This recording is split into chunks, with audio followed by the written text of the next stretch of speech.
మరొక్కసారి ప్రజలందరికీ నేను విజ్ఞప్తి చేయదలుచుకుంది ఏంటంటే, దయచేసి కూడా ఎటువంటి పానిక్ బయింగ్ చేయకండి.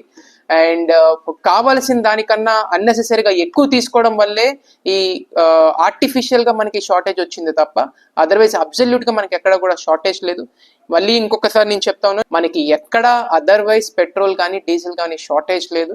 So this is just a temporary problem. అది కూడా నైట్ కల్లా మనకి 1,00,000 లీటర్లు 3 బంక్స్ కూడా మనకి ఐఓసిఎల్ నుంచి హెచ్పిసిఎల్ నుంచి కూడా వచ్చేస్తాయి.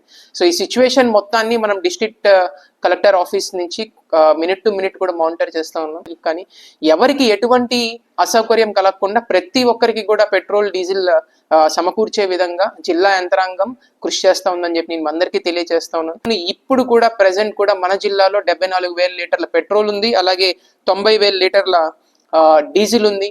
మనకి నార్మల్ గా ఒక రోజుకి మనం చూస్తే 25,000 లీటర్లు పెట్రోల్ మనకి అవసరం అవుతుంది, అలాగే 40,000 లీటర్లు డీజిల్ అవసరం అవుతుంది. ఇప్పుడు ఉన్నటువంటి స్టాక్స్ కూడా రాబోయే 3 రోజులకి మన జిల్లాకి ఎటువంటి సమస్య ఉండదు.